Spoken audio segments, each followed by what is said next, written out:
Derek Brunson, is this a dream come true? Not really. No? It's an awesome fight. You know, one of my favorite fighters of all time. But I don't know. I guess I'm not in that mode right now. You know, maybe I can sit back. It's funny. Like I was entered to the Hall of Fame of my college this past year, and I really couldn't appreciate it because I'm still in my athletic prime. You know, I'm in the middle of a fight, so I really can't appreciate it. I got the fight on short notice, so everything was kind of like, you know, thrown together. So after the fight, I'm sure I can look back and just, you know, I mean, I'm sure immediately after the fight, I can look back and really appreciate the fight. But right now, it's just all business, you know. It's time to go out here and get things done against one of the guys that, you know, I came in watching, who I admired, who, you know, I kind of try to mimic some of the things that he brought to the table.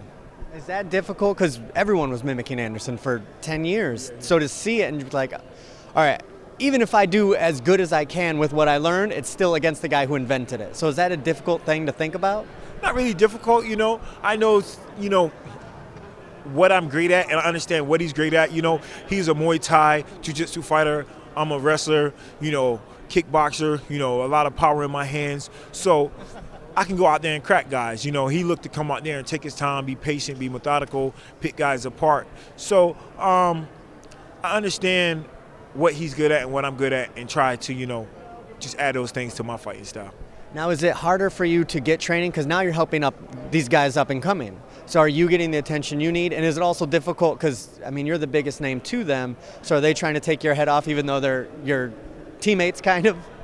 Yeah, it's funny because when I first came into the sport, I went to Jackson's and I was the guy helping the other guys who were in the UFC. I was in Strike Force, and even when I had a couple fights in the UFC, I was still that guy, Carlos Condit, getting ready for GSP. So I'm helping him. I'm changing my stance. I'm a lefty. I'm changing to righty, you know, getting cracked because that's not my natural stance. But yeah, it's a different dynamic. You know, I'm the top guy now, so I'm definitely getting the training I need and getting guys to, you know, give me that look that I need that Anderson's going to be bringing to the table.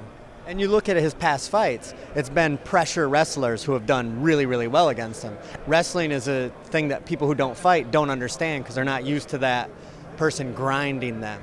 How are you implementing that into your kickboxing? Because you see guys like Johnny Hendricks, they get better kickboxing, they just abandon the wrestling. You seem to find a good mesh in between.